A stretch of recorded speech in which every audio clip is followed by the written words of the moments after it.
Hello everyone, कैसे हो आप सब। आई होप आप सब अच्छे होंगे और अपनी तैयारी में लगे होंगे। आज हमारा क्लास 2 है जिसमें हम लोग एग्रीकल्चर्स जो जनरल एग्रीकल्चर है यानी कि प्लांट प्रोटेक्शन सुपरवाइजर के लिए क्लास 3 है। क्लास 2 हमने अपलोड कर दिया है। अगर आपने क्लास 2 अभी तक नहीं देखा है तो आप जाइए और उसे देखिए, और साथ साथ सिर्फ देखना ही नहीं है बल्कि नोट्स बनाना है, और साथ में डेली बेसिस पे रिवाइज भी करते रहिएगा। जितने भी पेपर वन है, पेपर वन में जितने भी सिलेबस है मैं कोशिश करूँगा कि सारा सिलेबस मैं कंप्लीट कर दूँ, जिसमें जेनेटिक्स एंड प्लांट ब्रीडिंग भी है, जिसमें वीट साइंस भी है, जिसमें एग्रोनॉमी भी है। तो एग्रोनॉमी तो इसके बाद हम स्टार्ट करेंगे, पहले जनरल एग्रीकल्चर हम समाप्त करते हैं। क्योंकि जनरल एग्रीकल्चर से किसी भी एग्ज़ाम में इंडिया का एग्रीकल्चर का कोई भी एग्ज़ाम हो, आप जनरल एग्रीकल्चर से देखेंगे तो 5-7 क्वेश्चन पूछ लिया जाता है। इवन प्लांट प्रोटेक्शन जैसे एग्जाम में भी 5 से 8 क्वेश्चन पूछा गया था जनरल एग्रीकल्चर से। तो आज की इस क्लास में हम डिस्कशन करेंगे एग्रीकल्चर डे। इससे पहले हमने इंट्रोडक्शन पार्ट कर लिया था एग्रीकल्चर का, उसके बाद उसके ब्रांचेस के बारे में बात किया था, उसके फॉर्मेशन के बारे में बात किया था। अब हम डील करेंगे एग्रीकल्चर डे के बारे में। एग्रीकल्चर डे को समझे इससे पहले हम कल की क्लास को थोड़ा सा रिकैप करते हैं, उसको एक बार रिवाइज करते हैं कि कल की क्लास में हमने क्या क्या पढ़ा था। तो हमने देखा कि कल की क्लास में हमने जनरल इंट्रोडक्शन को देखा था, मतलब उससे पहले की क्लास में, कल की क्लास में हमने इंस्टीट्यूट से रिलेटेड, जिसमें हिस्ट्री के बारे में हमने बात किया था। हिस्ट्री ऑफ एग्रीकल्चर क्या होता है, कैसे मनुष्य जाति का विकास हुआ, कैसे एग्रीकल्चर का इवैल्यूएशन हुआ, एग्रीकल्चर में सबसे पहला क्रॉप कौन सा कल्टीवेशन किया गया। फिर हमने बात किया था कि इंसान में कौन कौन सी एनिमल सबसे पहले डोमेस्टिकेट किया गया, इन जनरल रूप से कौन है। तो वहाँ पे देखे हमने कि सीप जो होता है वो एग्रीकल्चर पर्सपेक्टिव से डोमेस्टिकेट किया गया था 8700 बीसी में। जबकि वहीं अगर हम बात करते हैं किसके बारे में, वहीं अगर हम बात करते हैं डॉग के बारे में, तो डॉग का डोमेस्टिकेशन 10,000 बीसी में स्टार्ट हुआ था। 10,000 बीसी में, मतलब 10,000 बीसी पहले से ही लोग क्या करते थे, हंटिंग करते थे। तो ये सारे प्रोसेस हमने कल की क्लास में एक एक करके क्रिस्टल एंड क्लियर कर लिया था। आज की इस क्लास में हम डिस्कशन करने वाले हैं एग्रीकल्चर डे। इस यहाँ से नंबर ऑफ क्वेश्चन भी बहुत अच्छे से पूछे जाते हैं और इम्पोर्टेंट भी है, तो आपको याद भी होना चाहिए। बहुत ट्रिकी चीज़ है, अगर आप चाहोगे तो बहुत इजीली वे में याद कर सकते हो। तो कोशिश करेंगे कि आपको बहुत इजी तरीके से याद हो जाए, और फिर आप क्या कीजिएगा, इसका नोट्स बना लीजिएगा और उसके साथ साथ रिवाइज करते रहिएगा। सबसे पहले अगर हम स्टार्ट करते हैं किसके बारे में, अगर हम स्टार्ट करते हैं अपने एग्रीकल्चर डेज के बारे में, किसके बारे में, एग्रीकल्चर डेज के बारे में। तो सबसे पहला हमारे पास जनवरी का मंथ आता है। जनवरी में ऐसे तो बहुत सारे मंथ होते हैं, लेकिन सॉरी, इस मंथ में बहुत सारे डेज होते हैं, लेकिन सिर्फ हम एग्रीकल्चर वाले डेज को डील करेंगे जो एग्रीकल्चर से रिलेटेड है। जैसे कि एग्रीकल्चर डे में सबसे पहला आता है हमारे पास 1 जनवरी। 1 जनवरी को हम WTO के नाम से बुलाते हैं, यानी कि इस दिन को हम वर्ल्ड ट्रेड ऑर्गेनाइजेशन के नाम से जानते हैं। इस दिन को हम क्या मनाते हैं, तो वर्ल्ड ट्रेड ऑर्गेनाइजेशन के नाम से मनाते हैं। आप याद कीजिए हिस्ट्री ऑफ एग्रीकल्चर को, तो वहाँ पे पाइएगा कि वैल्यूएशन ऑफ एग्रीकल्चर में सबसे पहले हमने हंटिंग किया, पास्टरल, उसके बाद हमने क्रॉप कल्टीवेशन या क्रॉप कल्चर, फिर हमने ट्रेड को अपनाया था कि हमारे पास मोर देन सफिशिएंट प्रोडक्शन होने के बाद, यानी कि उतना उत्पादन करने के बाद हम ट्रेड की तरफ बढ़ना स्टार्ट कर दिए थे कि अब यहाँ से व्यापार स्टार्ट हो जाएगा। तो 1 जनवरी हमारे पास वर्ल्ड ट्रेड ऑर्गेनाइजेशन होता है, यानी कि 1 जनवरी को हम क्या सेलिब्रेट करते हैं, वर्ल्ड ट्रेड ऑर्गेनाइजेशन सेलिब्रेट करते हैं। इस चीज़ को याद रखिएगा, ठीक है। उसके बाद अगर हम बात करते हैं सेकेंड फरवरी, यानी कि सेकेंड मंथ फरवरी के मंथ में, तो सेकेंड फरवरी मतलब सेकेंड मंथ फरवरी के बारे में 3 डेज आपको याद रखना है। पहला 2, दूसरा 10 और तीसरा 28। 2 फरवरी की अगर हम बात करते हैं तो वर्ल्ड वेटलैंड डे मनाते हैं, वेटलैंड डे मनाते हैं। वहीं अगर हम बात करते हैं 10 फरवरी को, तो 10 फरवरी को हम वर्ल्ड पल्सेस डे मनाते हैं। इस चीज़ को लिखते चलिएगा, अगर जितना हो सके आप लोग लिखते चलिएगा, क्योंकि आपको ये तभी याद हो पाएगा जब आप खुद से अपना नोट्स बनाते रहिएगा। तो 2 तारीख को हम क्या सेलिब्रेट करते हैं, वर्ल्ड वेटलैंड डे सेलिब्रेट करते हैं। 10 तारीख को वर्ल्ड पल्सेस डे सेलिब्रेट करते हैं। 28 तारीख को अगर हम बात करें तो नेशनल साइंस डे के रूप में सेलिब्रेट करते हैं। यानी कि नेशनल साइंस डे मनाते हैं कब? 28 फरवरी को। ये नेशनल साइंस डे जो है ये डॉक्टर सीवी रमन जी के जन्मदिन के उपलक्ष्य में मनाते हैं। ठीक है, इस चीज़ को याद रखिएगा। तो जनवरी में वर्ल्ड ट्रेड ऑर्गेनाइजेशन या वर्ल्ड ट्रेड ऑर्गेनाइजेशन डेज। दूसरा फरवरी में 2 तारीख को वर्ल्ड वेटलैंड डे। 10 तारीख को हम वर्ल्ड पल्सेस डे सेलिब्रेट करते हैं और 28 को हम national science day CV Raman के जन्मदिन के उपलब्ध में इनको मनाते हैं। ठीक है, इस चीज़ को याद रखिएगा। तो 28 तारीख को क्या सेलिब्रेट करेंगे? National science day. वहीं अगर हम बात करते हैं मार्च, कब बात करते हैं? मार्च। तो मार्च में काफ़ी डेट आपको याद रखना है, जिसमें से 6 डेट जो है काफ़ी इंपॉर्टेंट है। सबसे पहला 3 तारीख को, 3 अगर हम मार्च की बात करें, 3rd ऑफ मार्च की बात करते हैं तो वर्ल्ड वाइल्ड लाइफ, जो जंगल लाइफ होते हैं, यानी कि वर्ल्ड वाइल्ड लाइफ मतलब जंगली जीवन डे मनाते हैं। ठीक है, वाइल्ड लाइफ कब मनाते हैं? तो वाइल्ड लाइफ हम मनाते हैं 3 मार्च को। वहीं अगर हम बात करते हैं 8 मार्च को क्या सेलिब्रेट करते हैं? तो 8 मार्च को हम सेलिब्रेट करते हैं इंटरनेशनल वुमेन डे। क्या सेलिब्रेट करते हैं? इंटरनेशनल वुमेन डे सेलिब्रेट करते हैं। इंटरनेशनल वुमेन डे सेलिब्रेट करते हैं किस तारीख को? 8 तारीख को। वहीं अगर हम बात करते हैं 15 तारीख को हम क्या सेलिब्रेट करते हैं? तो 15 मार्च को हम सेलिब्रेट करते हैं world consumer day. World consumer day क्या सेलिब्रेट करते हैं? वर्ल्ड कंज्यूमर डे सेलिब्रेट करते हैं। लिखते चलिएगा आप लोग। 21 तारीख हो गया, 15 हो गया। 21 के बाद करते हैं तो हमारे पास 21 को क्या होता है? World forest day. क्या होगा? वर्ल्ड फॉरेस्ट डे हम सेलिब्रेट करते हैं 21 तारीख को। वहीं 22 मार्च की बात करते हैं तो वर्ल्ड वाटर डे सेलिब्रेट करते हैं। 23 तारीख को वर्ल्ड मेट्रोलॉजिकल डे सेलिब्रेट करते हैं। क्या सेलिब्रेट करते हैं? वर्ल्ड मेट्रोलॉजिकल डे हम सेलिब्रेट करते हैं। सबसे पहले 3 तारीख को हम क्या सेलिब्रेट करेंगे? वर्ल्ड वाइल्ड लाइफ सेलिब्रेट करते हैं। उसके बाद 8 को हम सेलिब्रेट करते हैं इंटरनेशनल वुमेन डे। 15 को हम सेलिब्रेट करते हैं वर्ल्ड कंज्यूमर डे। 21 को सेलिब्रेट करते हैं वर्ल्ड फॉरेस्ट डे। 22 को सेलिब्रेट करते हैं वर्ल्ड वाटर डे। 23 को हम सेलिब्रेट करते हैं वर्ल्ड मेट्रोलॉजिकल डे। तो ये जितने भी डेज है जो मार्च मंथ में आया है, इस चीज़ को आपको याद रखना है। आगे चलते हैं। अगला अगर हम बात करते हैं अप्रैल मंथ में, तो अप्रैल मंथ में हम याद रखेंगे कि 22 अप्रैल को हम अर्थ डे मनाते हैं। क्या मनाते हैं? अर्थ डे के रूप में मनाते हैं। 22 अप्रैल को क्या मनाते हैं? अर्थ डे के रूप में मनाते हैं। इस बात को याद रखेंगे।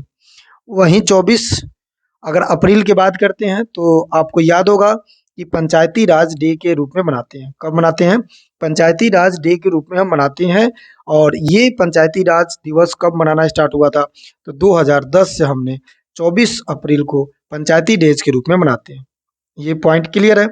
तो अप्रैल में हम कौन कौन सी डे याद रखेंगे? 22, 24 ये याद रखिएगा। उसके बाद लास्ट सैटरडे ऑफ अप्रैल, अप्रैल के जो लास्ट सैटरडे है उसमें अगर हम बात करें तो 29 अप्रैल 2023 से वर्ल्ड वेटेनरी डे के रूप में हम सेलिब्रेट करते हैं। क्या सेलिब्रेट करते हैं? वर्ल्ड वेटेनरी डे के रूप में सेलिब्रेट करते हैं। तो अप्रैल में भी 3 डेज आपको याद रखना है। पहला 22, दूसरा 24 और चौथा जो हमारे पास है वो लास्ट सैटरडे ऑफ अप्रैल। ठीक है, उसमें उसमें हमें क्या याद रखना है कि 29 अप्रैल 2023 से हमने क्या सेलिब्रेट करना स्टार्ट कर दिया? वर्ल्ड वेटलैंड डे सेलिब्रेट करना स्टार्ट कर दिया था। आगे चलते हैं। अप्रैल के बाद आता है हमारे पास मई, यानी कि मई के मंथ में हम क्या सेलिब्रेट करते हैं? तो 1, 2 और 21। 1 मई को हम क्या सेलिब्रेट करते हैं? 1 मई को हम सेलिब्रेट करते हैं वर्ल्ड लेबर डे। क्या सेलिब्रेट करेंगे? वर्ल्ड लेबर डे सेलिब्रेट करते हैं। वहीं 2 मई की अगर हम बात करते हैं तो वर्ल्ड टूना डे के रूप में सेलिब्रेट करते हैं। किस रूप में? वर्ल्ड टूना डे के रूप में सेलिब्रेट करते हैं। फिर अगर हम बात करते हैं किसके बारे में? 21 मार्च के, तो 21 मई के हम सेलिब्रेट करते हैं क्या? क्या सेलिब्रेट करते हैं? International T day. International T days day. ठीक है, क्लियर है? तो मई के मंथ में हम क्या सेलिब्रेट करते हैं? एक तो 1 मई को लेबर डे, 2 मई को वर्ल्ड टूना डे और 3 मई को 21 मई को हम क्या सेलिब्रेट करते हैं? तो इंटरनेशनल टी डे। जो 2 मई है यानी कि 2 मई की बात, 2 ऑफ मई की बात करते हैं, 2 ऑफ मई की बात करें तो टूना डे, जो टूना फिश होता है जिसमें लमसम 25 से 28% प्रोटीन पाया जाता है, उसके बारे में हम मतलब उस तारीख को उसके लिए सेलिब्रेट किया जाता है। तो मई का महीना यानी कि मई का महीना भी हमारा समाप्त हो गया। अब आगे आते हैं जून में। जून में हम क्या सेलिब्रेट करते हैं? तो 1 और 5। 1 जून को हम सेलिब्रेट करते हैं वर्ल्ड मिल्क डे। क्या सेलिब्रेट करते हैं? World milk day. वहीं वर्ल्ड जो मिल्क डे है 1 जून को सेलिब्रेट कर रहे हैं, लेकिन अगर बात करते हैं नेशनल मिल्क डे तो 26 नवंबर को हम नेशनल मिल्क डे के रूप में सेलिब्रेट करेंगे। फिर अगर हम बात करते हैं कि जून का मंथ हो गया, अगर हम 5 जून की बात करें, 5 जून को क्या सेलिब्रेट करते हैं? तो आप सबको पता है, ये हम 5वीं क्लास से ही पढ़ते आ रहे हैं कि 5 जून को हम सेलिब्रेट करते हैं world environment day. World environment day celebrate करते हैं। क्लियर है? तो 1 तारीख को क्या सेलिब्रेट करेंगे? World milk day. 5 को क्या सेलिब्रेट करेंगे? World environment day. ठीक है। चलिए, जुलाई के बाद अगर जून के बाद अगर हम आए तो जुलाई पे आते हैं। जुलाई में अगर हम बात करें तो जुलाई में हमारे पास क्या हो जाएगा? जुलाई में हम 1 जुलाई को क्या सेलिब्रेट करते हैं? Agriculture day. Agriculture day. Agriculture days. Agriculture जुलाई से स्टार्ट होता है और जून तक चलता है, तो एग्रीकल्चर डे याद रखिएगा। ठीक है। वहीं अगर हम बात करें 12 जुलाई को क्या सेलिब्रेट करते हैं? तो नाबार्ड। क्या सेलिब्रेट करते हैं? NABARD, national bank for agriculture and rural development. 16 जुलाई को हम क्या सेलिब्रेट करते हैं? ICR के डे के रूप में मनाते हैं, यानी कि Indian counselling of agricultural research. ये याद रख लीजिएगा। कब? 16 जुलाई 1929 को ICR का एस्टेब्लिशमेंट होता है। तो 16 जुलाई को याद रखिएगा कि हम ICR के डे के रूप में सेलिब्रेट करते हैं। क्लियर है? तो जुलाई मंथ में 3 डेज। पहला, 1 जुलाई को हम क्या सेलिब्रेट करेंगे? 1 जुलाई को हम सेलिब्रेट करेंगे एग्रीकल्चर डे के रूप में। 12 जुलाई को हम सेलिब्रेट करेंगे नबार्ड डेज के रूप में, डे के रूप में। और 16 जुलाई को हम सेलिब्रेट करेंगे ICAR के रूप में सेलिब्रेट करते हैं। ठीक है। चलिए, अब जुलाई के बाद हमारे पास आता है सितंबर। क्या आता है जी? सितंबर। सितंबर की अगर हम बात करते हैं कि सितंबर मंथ में हम क्या क्या सेलिब्रेट करते हैं, तो एक तो याद रखना है 1 से लेकर 7 सितंबर तक, जो पूरे समय की बात करें तो 1 से 7 सितंबर तक हम न्यूट्रिशनल वीक के नाम से सेलिब्रेट करते हैं, यानी कि नेशनल न्यूट्रिशनल वीक के नाम से हम क्या करते हैं? सेलिब्रेट करते हैं 1 से लेकर 7 सितंबर तक। लेकिन वहीं पर्टिकुलरली 2 तारीख की बात किया जाए कि 2 सितंबर को आप क्या सेलिब्रेट करते हैं? तो world coconut day. World coconut days. World coconut day. तो वर्ल्ड कोकोनट डे हम कब सेलिब्रेट करते हैं? तो 16 जुलाई को सेलिब्रेट 16 जुलाई है, 2 सितंबर को हम सेलिब्रेट करते हैं। ठीक है, कोकोनट डे। वहीं अगर हम बात करें कि 16 सितंबर को हम क्या सेलिब्रेट करते हैं, तो 16 सितंबर ओजोन डे के रूप में सेलिब्रेट करते हैं। ओजोन डे के रूप में सेलिब्रेट करते हैं। 18 सितंबर की अगर हम बात करते हैं तो हम क्या सेलिब्रेट करेंगे? बैम्बू दिवस के रूप में सेलिब्रेट करेंगे, यानी कि बांस दिवस मनाते हैं कब? तो 18 सितंबर को। 16 सितंबर को क्या मनाएंगे? तो 16 सितंबर को हम ओजोन डे मनाएंगे। 2 सितंबर की बात करते हैं तो वर्ल्ड कोकोनट डे मनाते हैं। क्लियर है? सितंबर मंथ भी हमारा क्लियर हो गया। अब हम चलते हैं अक्टूबर मंथ की तरफ। किस मंथ की तरफ? अक्टूबर मंथ की तरफ, जहां पे 1 अक्टूबर, 2 अक्टूबर, 15 अक्टूबर, 16 अक्टूबर आपको याद रखना है। 1 अक्टूबर की बात करते हैं तो वर्ल्ड कॉफी डे के रूप में सेलिब्रेट करते हैं। वर्ल्ड कॉफी डे के रूप में सेलिब्रेट करते हैं। क्लियर है? वहीं अगर हम बात करते हैं किस तारीख को, 2 तारीख को, कि 2 अक्टूबर को हम क्या सेलिब्रेट करते हैं? तो एनिमल डे के रूप में सेलिब्रेट करते हैं 2 तारीख को। एनिमल डे के रूप में सेलिब्रेट करते हैं 2 तारीख को। क्लियर है? फिर अगर हम बात करते हैं कि 2 तारीख तो हो गया हमारा क्लियर। 15 अक्टूबर को हम क्या सेलिब्रेट करते हैं? तो 15 अक्टूबर की अगर हम बात करते हैं तो नेशनल, इस चीज को थोड़ी सी देखिएगा, national women farmer day. National women farmer day हम सेलिब्रेट करते हैं, जबकि इंटरनेशनल वुमेन डे सेलिब्रेट कर रहे थे 8 मार्च को। ठीक है, तो दोनों में थोड़ी सी अंतर याद रखिएगा। उसके बाद 16 अक्टूबर आपको याद है वर्ल्ड फूड डे के नाम से सेलिब्रेट करते हैं, और ये 16 अक्टूबर में 16 अक्टूबर के दिन FAO यानी कि फूड एग्रीकल्चर ऑर्गेनाइजेशन का एस्टेब्लिशमेंट हुआ था, जो रोम इटली में है। क्लियर है? इस बात को याद रखिएगा। जो ये डिसाइड करता है कि एग्रीकल्चर डे कब मनाया जाएगा। एग्रीकल्चर में जितने भी कंपोनेंट है, जितने भी ब्रांचेज है, या जितने भी स्कीम वगैरह कुछ भी है, उसके बारे में डेज को डिसाइड करना। जैसे 16 डेज को हम फूड डे कह रहे हैं, क्यों कह रहे हैं? उससे रिलेटेड कुछ काम हुआ होगा, उस बेसिस पे हम कहते हैं कि 16 अक्टूबर को हम सेलिब्रेट करते हैं वर्ल्ड फूड डे के रूप में। क्लियर है? वर्ल्ड फूड डे के रूप में सेलिब्रेट करते हैं। उसके बाद हमारे पास आता है नवंबर मंथ। कौन सी मंथ? नवंबर। नवंबर में 2 तारीख आपको याद रखना है, एक तो 21, एक 26। 21 की अगर हम बात करते हैं तो 21 का क्या हो जाएगा हमारे पास? World fish day. World fish day के रूप में मनाते हैं कब? 21 नवंबर को। वहीं 26 नवंबर बताया ही है कि 24 नवंबर को हम नेशनल मिल्क डे के रूप में मनाते हैं। 26 नवंबर नेशनल मिल्क डे। क्यों नेशनल मिल्क डे 26 नवंबर को मना रहे हैं? क्योंकि 26 नवंबर को किनका जन्म हुआ था? तो 26 नवंबर 1921 में जन्म हुआ था एनी जन्म हुआ था वर्गीस कुरियन का, डॉक्टर वर्गीस कुरियन। वर्गीस कुरियन। इन्हीं के उपलब्ध में, इन्हीं के जन्मदिन के ऊपर उपलक्ष्य में हम क्या मनाते हैं? तो नेशनल मिल्क डे मनाते हैं। चूंकि चूंकि इनका मिल्क में कंट्रीब्यूशन बहुत ज़्यादा है। इनको हम father of father of milk revolution भी कहते हैं, क्योंकि इन्होंने मिल्क रिवोल्यूशन भी चलाया हुआ था। कब चला था मिल्क रिवोल्यूशन? 1970 में। तो नवंबर मंथ भी हमारा क्या करना है? याद रखना है। चलिए, अब आते हैं लास्ट मंथ। लास्ट मंथ की अगर हम बात करते हैं तो दिसंबर। दिसंबर में 3, 4, 5 और 23 याद रखना। 3 दिसंबर की अगर हम बात करते हैं, कितने दिसंबर के?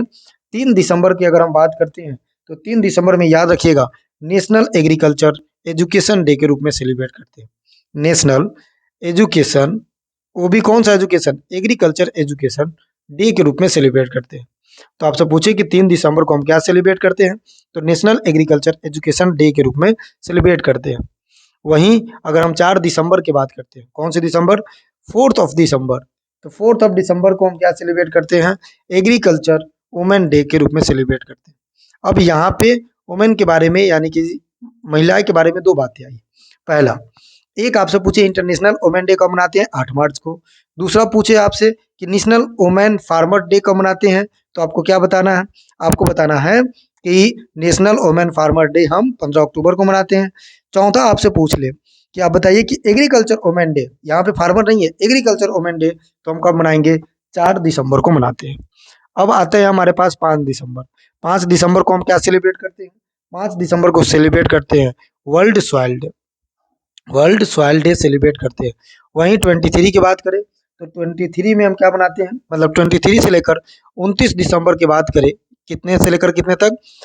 23 से लेकर 29 तक बात करें तो हम सेलिब्रेट करते हैं फार्मर डे के रूप में। किसके रूप में?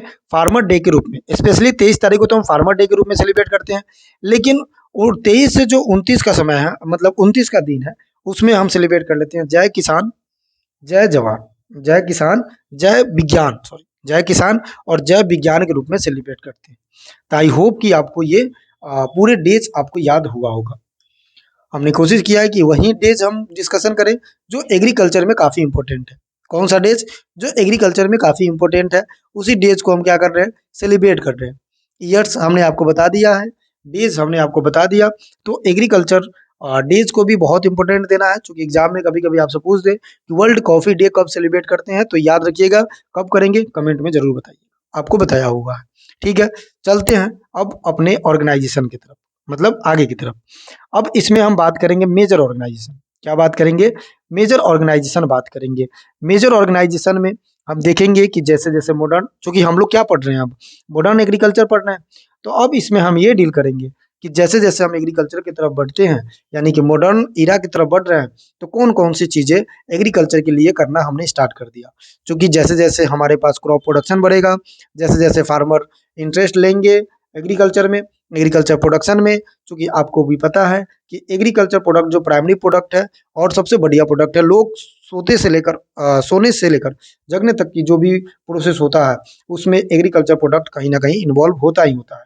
तो ये हमारे लिए बहुत इंपॉर्टेंट है। तो इसको बढ़ावा देने के लिए जो ऑर्गेनाइजेशन बैठता है, जो ऑर्गेनाइजेशन अपना काम करता है, उस ऑर्गेनाइजेशन के बारे में हम क्या करेंगे? बात करेंगे। तो अब हम चलते हैं मेजर ऑर्गेनाइजेशन। मेजर ऑर्गेनाइजेशन में सबसे पहले आपको ये पता है कि फ्रीडम से पहले की बात करते हैं।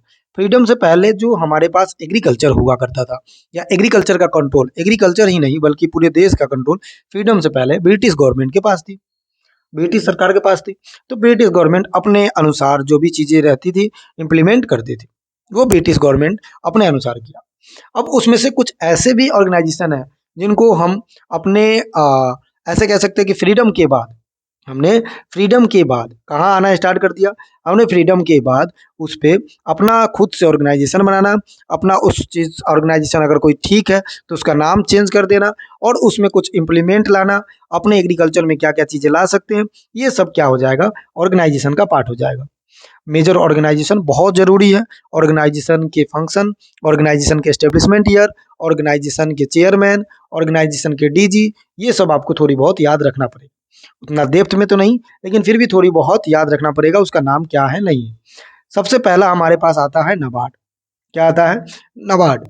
नबार्ड जो बैंक है, अगर मान लो एग्रीकल्चर हमें बूस्ट करना है, एग्रीकल्चर को डेवलप करना है, तो फार्मर को हमें लोन देना पड़ेगा कि आप तरह तरह के फार्मिंग कीजिए, आप डिफरेंट टाइप के क्रॉप को ग्रो कीजिए, आप डिफरेंट टाइप के प्लांट को ग्रो कीजिए, आप डिफरेंट टाइप के लाइव स्टॉक को लगाइए। तो इससे क्या होगा, एग्रीकल्चर बढ़ेगा। एग्रीकल्चर बढ़ने का मतलब है जीडीपी का ग्रोथ होना, और जीडीपी का ग्रोथ होना मतलब देश का बढ़ना। तो इसलिए हमारे पास मेजर ऑर्गेनाइजेशन में नबार्ड सबसे पहले आया। अगर इसके पहले की बात करें, नबार्ड तो 82 में आया। अगर हम आज़ादी के बाद की बात करते हैं, तो आज़ादी से भी पहले हमारे पास 1905 में IRI स्टार्ट हुआ था। RI क्या स्टार्ट हुआ था? तो IARI स्टार्ट हुआ था। IARI स्टार्ट हुआ था। Indian agricultural research institute start हुआ था पूसा, न्यू दिल्ली से। मतलब पूसा बिहार से उसको फिर कहाँ शिफ्ट कर दिया गया, न्यू दिल्ली में। इसके बारे में जब कहानी पढ़ेंगे तो आपको समझ में आ ही जाएगा। उसके बाद हम मेजर ऑर्गेनाइजेशन में पढ़ेंगे FCI के बारे में। किसके बारे में? FCI के बारे में, यानी कि फूड कॉर्पोरेशन ऑफ इंडिया के बारे में। फिर हम पढ़ेंगे national counselling of agriculture research, यानी कि ICR के बारे में। फिर इफ्को के बारे में। फिर NDRI के बारे में। फिर हम पढ़ेंगे ICR, जिसमें ICR के अंदर IARI के बारे में पढ़ेंगे। एक एक करके, एक एक स्टेप बाय स्टेप सारी चीज़ों को समझते हुए हम चलेंगे। सबसे पहले हम स्टार्ट करते हैं IARI। क्या स्टार्ट करते हैं? Indian agriculture research institute. अगर हम एस्टेब्लिशमेंट ईयर की बात करते हैं, तो ये एस्टेब्लिशमेंट होता है कब? 1905 में। इसके बाद इसको 1934 में अर्थक्वेक आता है, भूकंप आता है बिहार में, और 1936 में शिफ्ट कर दिया जाता है विथ ओरिजिनल नेम। कहाँ पे? न्यू दिल्ली में। तो अभी आपसे पूछे कि IARI कहाँ पे है, तो न्यू दिल्ली में है। पहले कहाँ हुआ था? पूसा, समस्तीपुर, बिहार में हुआ था। कब हुआ था? 1905 में हुआ था। इस बात को याद रखें। आज भी कोई भी पूसा वैरायटी देखते हैं किसी भी हॉर्टिकल्चर क्रॉप का, तो वो पूसा वैरायटी का मतलब क्या हुआ? वो जो वैरायटी है वो डेवलप हुआ है कहाँ से? IARI से। IARI से डेवलप हुआ है, इस बात को याद रखें। अब इसके बारे में समझे, तो सबसे पहला इसके बारे में थोड़ी बहुत समझेंगे। 1 अप्रैल 1905 को पूसा बिहार में भाई करजन, उस समय का जो हमारे पास वायसराय था वो करजन था। तो करजन के द्वारा ये क्या किया गया था? एस्टेब्लिशमेंट किया गया था। ठीक है। इसका जो पहले नाम था इंपीरियल एग्रीकल्चर रिसर्च इंस्टीट्यूट नाम था। उसके बाद 1934 में अर्थक्वेक आता है, 1936 में शिफ्ट कर दिया जाता है न्यू दिल्ली में विथ ओरिजिनल नेम के साथ। पूछे कि बताइए सबसे पहला जो डीजी है किसका? IARI का। तो IARI का पहला डीजी के बारे में पूछे तो याद रखिएगा, फर्स्ट डीजी कौन है? तो बी विश्वनाथ है। कौन है? बी विश्वनाथ है। वहीं इसका फंक्शन क्या होगा या क्या काम करेगा? तो अगर हम बात करते हैं कि IARI काम क्या करता है, तो ये basic strategy and anticipatory research institute है। क्या है? बेसिक स्ट्रैटेजी बनाता है एंड एंटीसिपेटरी रिसर्च इंस्टीट्यूट है। यानी कि हम ऐसे कह सकते हैं कि ये रणनीति को तैयार करता है, किसी भी कॉलेज को, किसी भी ऑर्गेनाइजेशन को कैसे चलाना है, इसके बारे में ये रणनीति बनाता है। रिसर्च इन फ्रंटाइल एरिया, मतलब ऐसे एरिया में अपना रिसर्च करता है जो एरिया नया हो या फिर जो एरिया पहले से विलुप्त होना स्टार्ट हो चुका है, मतलब अब धीरे धीरे वो विलुप्त हो रहा है, उस पर रिसर्च करता है। आगे वाली चीज़ पे भी, मतलब पूरे काम अगर की बात करें तो रिसर्च का काम है। उसके साथ साथ इसमें post graduate and training programme भी चलाया जाता है। क्या चलाया जाता है? Post graduate and training programme, यानी कि PG भी आप कर सकते हैं। जैसे आप JRF देंगे, JRF क्वालिफाई करने के बाद आप क्या कर सकते हैं? तो आप इसमें PG कर सकते हैं। ठीक है। उसके बाद कुछ ट्रेनिंग प्रोग्राम भी होता है, यहाँ पे करवाया जाता है। उसके साथ साथ technology असिस्टमेंट, transfer and extension worker का भी यहाँ ज़रूरत होता है। तो अगर आपसे पूछे कि IARI क्या काम करता है, तो IARI का काम यही है कि वो स्ट्रैटेजी बनाएगा। एंटिसिपेटरी रिसर्च इंस्टीट्यूट है, ये रिसर्च फ्रंट लाइन एरिया में करता है।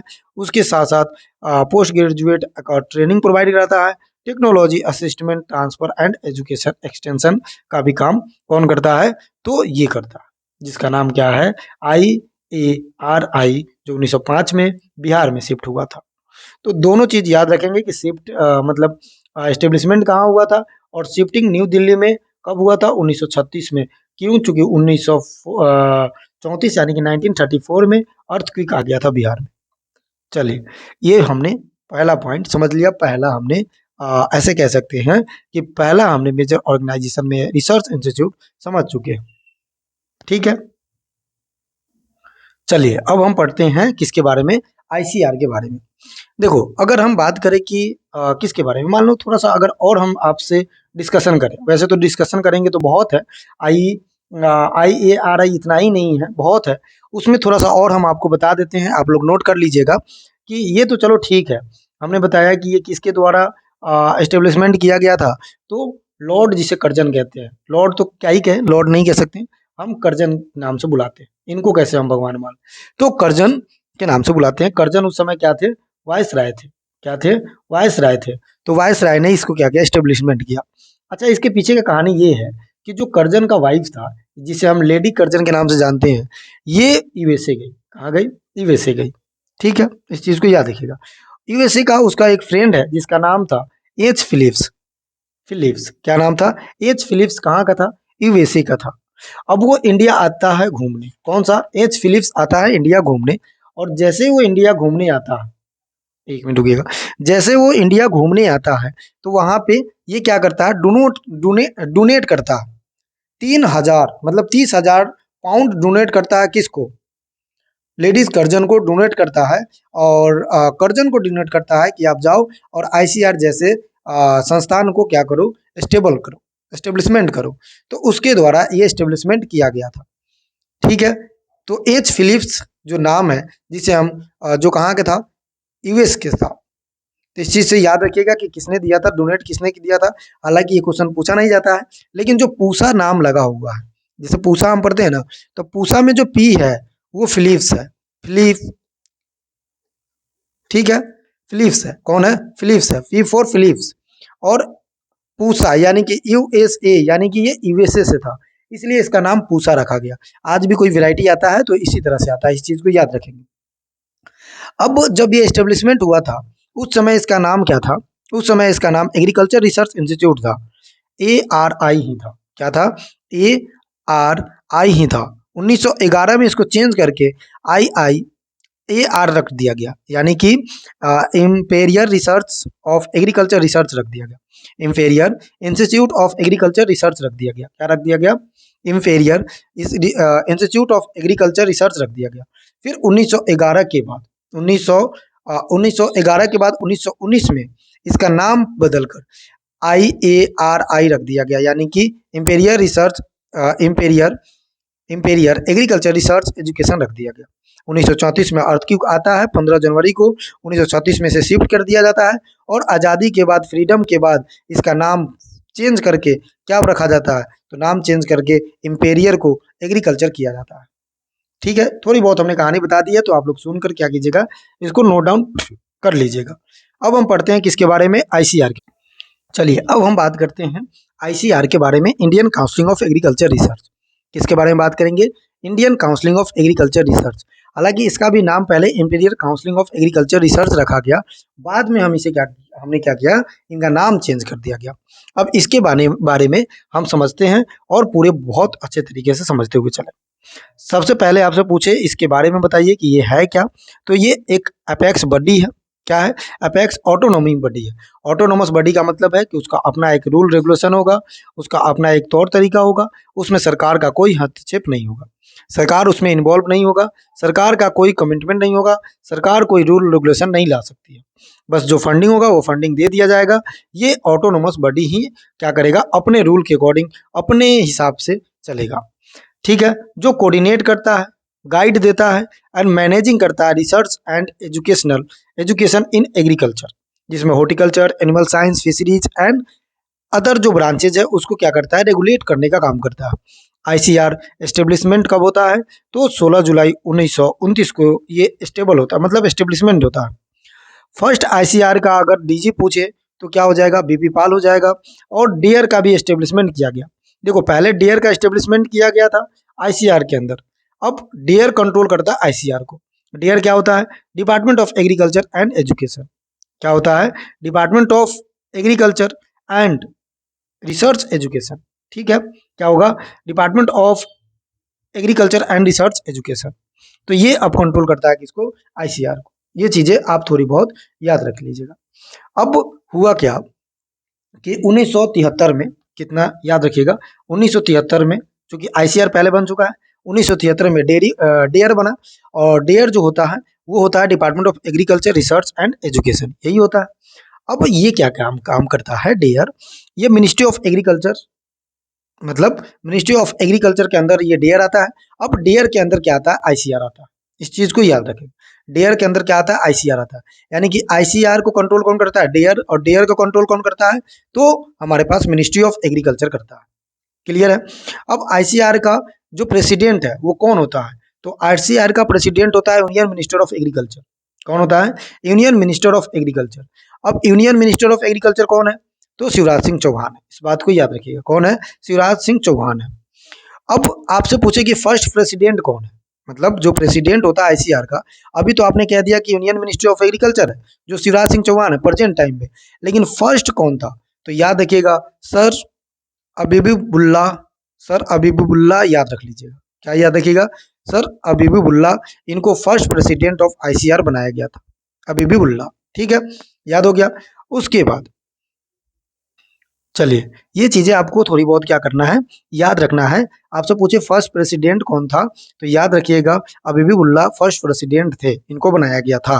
ठीक है, प्रेजेंट टाइम में शिवराज सिंह चौहान है, इस चीज को याद रखिएगा। अब आपसे पूछ ले कि डेयर, अब आपसे पूछ ले कि जो डेयर है उसका सेक्रेटरी कौन होता है, कौन होता है सेक्रेटरी। तो इसके सेक्रेटरी की बात करते हैं तो सेक्रेटरी होता है बीपी पाल। मतलब सेक्रेटरी इसका कौन होता है, तो प्रेजेंट टाइम की अगर हम बात करते हैं तो मंगल जो हमारे पास, चलिए, तो अगर पूछे आपसे कि जो डेयर होता है उसके सेक्रेटरी कौन है, तो सेक्रेटरी के बारे में याद रखिएगा कि फर्स्ट सेक्रेटरी बीपी पाल को बनाया गया था। और जो सेक्रेटरी होता है वही आईसीआर का क्या होता है, डीजी होता है। ऐसे भी कह सकते हैं जो डीजी होता है वही सेक्रेटरी होता है डेयर का। तो डेयर का सेक्रेटरी पहला तो बीबी पाल था। लेकिन प्रेजेंट टाइम में अगर हम बात करें कि प्रेजेंट टाइम में कौन है, तो प्रेजेंट टाइम में हमेशा याद रखिएगा कि कौन हो जाएगा हमारे पास, मंगनी लाल जाट हो जाएगा। क्या हो जाएगा, मंगनी लाल जाट हो जाएगा, जिसे हम एम जाट के नाम से बुलाते हैं। ठीक है, उसका शॉर्ट, उनका शॉर्ट नाम क्या है, एम जाट के नाम से है। पहला कौन, तो बीपी पाल। ठीक है, उसके बाद दूसरा आपसे पूछे तो मंगनी लाल जाट हो जाएगा। क्लियर है, ये चीजें आपको याद रखना है। आईसीआर के द्वारा बहुत ऐसे इंस्टीट्यूट है, बहुत ऐसे संस्थान है जो जिसको क्या किया गया, क्रिएट किया गया। क्या किया गया, क्रिएट किया गया। तो अब आईसीआर के फंक्शन के बारे में पूछे कि आईसीआर का क्या फंक्शन हो सकता है, क्या काम कर सकता है, तो आईसीआर क्या करता है, to act as a clearly house of research and general information related to agriculture, animal husbandry, home science and allied science and fisheries through the publication and the information system and introducing the promoting transfer and technology program। यानी कि ये क्या कह रहा है, मतलब ICR जो है वो हर पॉइंट, हर चीज पे फोकस करता है, जिसमें एग्रीकल्चर हो, एनिमल हस्बेंड्री हो, होम साइंस हो, एलाइड साइंस हो, फिशरीज हो, और पब्लिक करके इंफॉर्मेशन देकर वो सिस्टम रेगुलेट करता है। बहुत इनके अंदर कॉलेजेस भी आते हैं, बहुत इनके अंदर रिसर्च इंस्टीट्यूट भी आते हैं, जो आईसीआर के अनुसार कंट्रोल किया जाता है। इस बात को थोड़ी बहुत क्या करेंगे, ध्यान में रखेंगे।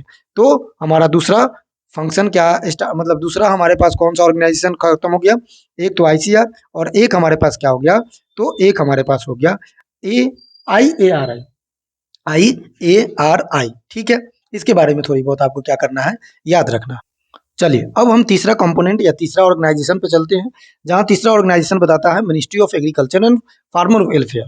सबसे पहले तो आप याद रखिएगा कि ministry of agriculture and farmer welfare कौन है, शिवराज सिंह चौहान है। कौन है? शिवराज सिंह चौहान है। अगर वहीं आपसे पूछे कि बिहार के ministry of agriculture and farmer welfare कौन है, या फिर आप ऐसे बताइए कि एग्रीकल्चर मिनिस्टर कौन है बिहार का, ये आप सबसे रिक्वेस्ट है कि कमेंट में जरूर बताइएगा, क्योंकि आपको पता होना चाहिए एटलीस्ट कि बिहार के शिक्षा मंत्री कौन है, एजुकेशन मिनिस्टर, जो एग्रीकल्चर एजुकेशन मिनिस्टर कौन है। तो एग्रीकल्चर मिनिस्टर के बारे में जरूर बताइएगा कि बिहार में कौन है। ठीक है, इस चीज़ को थोड़ी बहुत आप बता के आइएगा। अब आपसे पूछे कि मिनिस्ट्री ऑफ एग्रीकल्चर क्या काम करता है, तो ये गवर्नमेंट ऑफ इंडिया का एक ब्रांच है, जो जिसमें सबसे पहला जो हमारे पास एग्रीकल्चर मिनिस्टर था वो कौन थे? Doctor Rajendra Prasad first agriculture minister थे। ये डिपार्टमेंट 27 ऑर्गेनाइज में, मतलब 27 डिवीजन में बांटा गया है। ये कंट्रोल करता है, यानी कि coordinate agency of the central government to all agriculture related matter. Agriculture से रिलेटेड जितने भी मैटर होंगे, जितने भी संबंधित एजेंसी होगा, उसका कंट्रोल कौन करेगा? Ministry of agriculture and farmer welfare. चूंकि इस मिनिस्ट्री का नाम ही है फार्मर वेलफेयर, मतलब फार्मर के लिए जितने भी वेलफेयर हो सकता है वो सारा रिलेटेड, जैसे केबीके किसके अंदर आएगा, जैसे कि आईसीआर किसके अंदर आएगा, जितने भी मिनिस्ट्री होगा ये कौन देखेगा?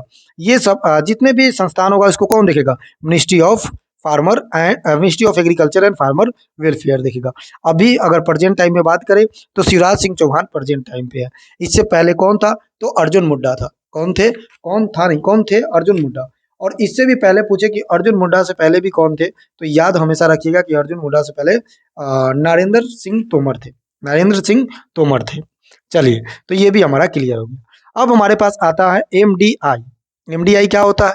एमडीआई के बारे में आप समझेंगे कि ये एमडीआई क्या काम करता है और एमडीआई का काम या रोल क्या है। सबसे पहले अगर एमडीआई के बारे में बात करते हैं तो एमडीआई का फुल फॉर्म सबसे पहले आपको क्या होना चाहिए? पता होना चाहिए। एमडीआई के बारे में बात करें तो इसको हम कहते हैं directorate of marketing and inspection, जो चेक करता है। इंस्पेक्शन का मतलब क्या होता है? चेक करना। तो चेक करने का जो काम होगा, किसको चेक करेगा? एग्रीकल्चर प्रोडक्ट को चेक करेगा। एस्टेब्लिशमेंट ईयर याद रखिएगा कि ये कब एस्टेब्लिशमेंट होता है, तो 1935 को होता है। कहाँ पे? तो याद रखिएगा ये फरीदाबाद हरियाणा में। हेड ऑफिस की बात करें तो नागपुर में। कहाँ पे? हेड ऑफिस की बात करें तो ये नागपुर में। फंक्शन क्या है इसका? तो implement the agriculture marketing policy and programme. ये पॉलिसी और प्रोग्राम को बनाता है और उसके साथ साथ वेरिफिकेशन का भी काम करता है। दूसरे पॉइंट पे आते हैं, मतलब दूसरे ऑर्गेनाइजेशन पे आते हैं, तो वो हमारा ऑर्गेनाइजेशन है सीडब्ल्यूसी। सीडब्ल्यूसी का क्या काम है जी? तो सीडब्ल्यूसी का मतलब होता है central warehousing corporation. Central warehousing corporation का मतलब होता है कि जहाँ पे सेंट्रल का, जहाँ पे एग्रीकल्चर प्रोडक्ट को स्टोर किया जा सके। क्योंकि हाउसिंग, वेयर हाउसिंग का मतलब क्या होता है? जो हमेशा के लिए स्टोर किया जा सके, जब यूज हो तो उसको हम क्या कर सकते हैं? यूटिलाइज कर सकते हैं, उसको हम कहते हैं सीडब्ल्यूसी। अच्छा, सीडब्ल्यूसी और एफसीआई में क्या अंतर है? सीडब्ल्यूसी में और एफसीआई में अंतर ये है कि सीडब्ल्यूसी ऑल कम्युनिटी को क्या करता है? स्टोर करता है। एफसीआई सिर्फ किसको स्टोर करता है? व्हीट एंड राइस को स्टोर करता है। अगर हम बात करते हैं सीडब्ल्यूसी के बारे में तो इसे सेंट्रल वेयर हाउसिंग कॉर्पोरेशन कहते हैं। 2 अक्टूबर 1957 को, जबकि 58 को नाफेड होता है। और इससे पहले जो हमने पढ़ा था डीएमआई, तो डीएमआई 1935 में इस्टेब्लिशमेंट होता है। हेडक्वार्टर न्यू दिल्ली में है। और इसके बाद बात करें कि अभी प्रेजेंट टाइम में 432 प्लस वेयर हाउसिंग है कंट्री में। फंक्शन, तो फंक्शन इसका है कि पर्पस द परचेसिंग, मतलब इसका फंक्शन है कि purchase, storage, sale and distribution of agriculture product, seed, manure, fertiliser, यानी कि जितने भी एग्रीकल्चर इम्प्लीमेंट है, एग्रीकल्चर प्रोडक्ट है, एग्रीकल्चर प्रोड्यूस हुआ प्रोडक्ट है, वो सारा प्रोडक्ट को क्या करता है? परचेज करता है। परचेज करके सेल करवाता है, सेल करके स्टोरेज करता है, डिस्ट्रीब्यूट करता है। ये काम किसका होता है? तो सीडब्ल्यूसी का होता है। इसके बारे में याद रखिए। सीडब्ल्यूसी के बाद हमारे पास क्या आता है? सीडब्ल्यूसी के बाद आता है नाफेड। नाफेड को कहते हैं national agriculture cooperative marketing federation of India limited. क्या कहेंगे? National agriculture cooperative marketing federation of Indian limited. तो नाफेड के बारे में समझते हैं कि नाफेड क्या काम कर रहा है। नाफेड के अगर हम काम की बात करें तो ये national agriculture cooperative marketing federation of India होता है। एस्टेब्लिशमेंट 2 अक्टूबर 1958 को होता है। हेडक्वार्टर न्यू दिल्ली में है। आपको कुछ याद हो ना हो, ईयर्स जरूर याद रखिएगा हर किसी का। फंक्शन की बात करते हैं तो implement a price support scheme, यानी कि ये इम्प्लीमेंट, जो प्राइस सपोर्ट स्कीम होता है वो लॉन्च करता है। मतलब ये प्राइस भी डिसाइड करता है। किसका प्राइस डिसाइड करेगा? तो वाइल्ड सीड और पल्सेस क्रॉप का ये प्राइस डिसाइड करेगा। जबकि सीडब्ल्यूसी डिसाइड नहीं करके सिर्फ स्टोर कर रहा है, रख रहा है और उसको डिस्ट्रीब्यूट कर रहा है। तो implementing and the price support scheme ये काम करता है। अगर हम बात करें कि procurement of the pulses and oilseed at the minimum support price declare by NAFED, तो नाफेड के द्वारा ये डिक्लेयर कराया जाता है, तो इस चीज को याद रखेंगे। ये क्या करेगा, प्राइस भी डिसाइड कर सकता है पल्सेस एंड वाइलसीड को। उसके बाद हमारे पास आता है एफसीआई। एफसीआई के बारे में आप जानते हैं क्या होता है एफसीआई का फुल फॉर्म? एफसीआई का फुल फॉर्म होता है हमारे पास Food Corporation of India. Food Corporation of India के बारे में अगर हम समझने का प्रयास करें तो ये है कि फूड कॉर्पोरेशन ऑफ इंडिया जो 14 जनवरी 1965 को एस्टेब्लिशमेंट होता है, हेडक्वार्टर न्यू दिल्ली में है। ये buffer stock of rice and wheat का है, इसको याद रखिएगा। CWC हमारे पास ऑल एग्रीकल्चर कम्युनिटी को स्टोर कर रहा था। उसके बाद नाफेड जो है वाइलसीड एंड पल्सेस को प्रोक्यूरमेंट और उसके साथ साथ उसमें प्राइजेस भी डिसाइड किया जा रहा था। ये जो है बफर स्टॉक है, यानी कि बहुत लार्ज एरिया में बहुत बहुत भारी मात्रा में सुरक्षा क्या करती है, प्रदान करती है। किसको सुरक्षित करती है? तो राइस एंड व्हीट को सुरक्षित करती है। FCI by its self is not a decision making of MSP. FCI कभी भी अपना एमएसपी डिसाइड नहीं कर सकती है, ये सरकार एमएसपी डिसाइड करेगा उसके अनुसार चलेगी, ना कि ये खुद से डिसाइड करेगा कि हमने इतना एमएसपी रख दिया। लेकिन वाइलसीड एंड पल्सेस के लिए जो हमारे पास नाफेड है वो थोड़ी बहुत इसके बारे में ये डिसाइड कर सकती है, प्राइस डिसाइड कर सकती है। इस चीज़ को याद रखिएगा, ठीक है। चलिए अब यहाँ से हम कल स्टार्ट करेंगे ग्रीन रेवोल्यूशन इन इंडिया। तो आई होप आपको ये क्लास समझ में आई होगी, आपने लास्ट तक बना रहा, इसके लिए बहुत बहुत धन्यवाद। आप इसको क्या कीजिएगा, नोट्स बना लीजिएगा, प्रॉपर तरीके से नोट्स बनाइएगा। ये मत समझिएगा कि ये यूट्यूब की क्लास है तो फ्री ऑफ कॉस्ट मिल रहा है, डेट मीन्स इसको हम इतना इंपॉर्टेंस नहीं देते हैं। हमने आपसे वादा किया है कि फ्री ऑफ कॉस्टिंग क्लास दे रहे हैं, लेकिन पूरे कंटेंट हम आपके पास डिलीवर करेंगे जो एग्जाम पर्सपेक्टिव से इंपॉर्टेंट है। कौन से एग्जाम पर्सपेक्टिव से? तो याद रखिएगा प्लांट प्रोटेक्शन एग्जाम पर्सपेक्टिव से। तो इसको डेली बेसिस पे देखिएगा और डेली बेसिस के साथ साथ नोट्स भी बनाते रहिएगा। कुछ चीज़ ना समझ में आए तो चैट बॉक्स आपके लिए पड़ा हुआ है, कमेंट बॉक्स आपके लिए है, कमेंट बॉक्स पे जरूर लिखिएगा और उसके साथ साथ आप अपना फीडबैक जरूर दीजिएगा, ताकि आपका फीडबैक अगर सही हो तो कंसीडर करके उसमें कुछ इंप्रूवमेंट किया जा सकता है। बाकी पढ़ते रहिए, मस्त रहिए, स्वस्थ रहिए। जय हिंद, जय भारत।